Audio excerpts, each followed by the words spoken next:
Jim, you and I know, we've talked about this. This is an inflection point. We're at a civilizational moment. The only question is God going to allow our nation to enter a time of judgment for our collective sins, which his mercy and grace have held back for some time? Or is he going to give us one more chance to restore the foundations and return to him? This is going to be a shaking that might help to answer that question. And so what we need right now, what collectively as a nation, we need to turn to him. We need a revival, obviously, which is what everybody on this call commits to and prays for all the time, I know.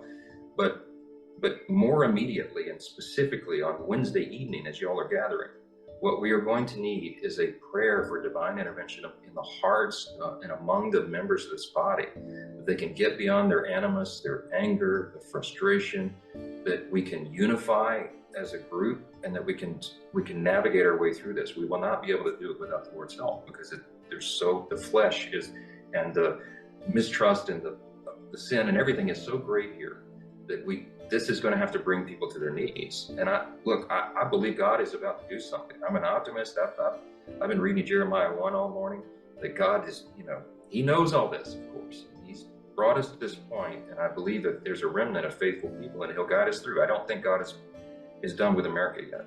This could be a time of judgment for America? Well, I mean, I don't, I'd say I'd preach to the choir on this Zoom call, or maybe the honor choir. You all know the terrible state that we're in. The faith in our institutions is as low as it's ever been in the history of our nation.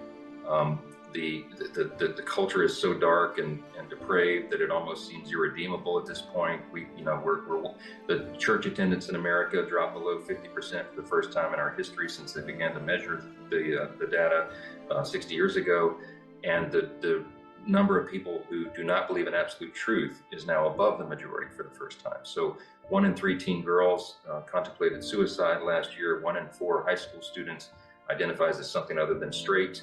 We're losing the country. But at the same time, this is not unprecedented. There's nothing new under the sun, and there have been great civilizations and societies in the past that God has worked through and saved and redeemed when all hope was lost. And there's even been epochs in American history where things were so terrible that we thought that might be the end. But God, right? And so we're the only nation in the history of the world, as G.K. Chesterton has said, that was founded upon a creed. And our creed is listed with theological lucidity in the Declaration of Independence. It's the second paragraph. We hold these truths to be self-evident. The idea was that we knew that our rights came from God, and thus our allegiance and accountability was to him. And we walked away from that. So the question is, 2 Chronicles 7:14, I mean, if my people will humble themselves and pray and turn from their sin, then I will heal their land, right? But are we going to do that? Are we going to be brought to the point where we're humble enough to do that collectively as a people?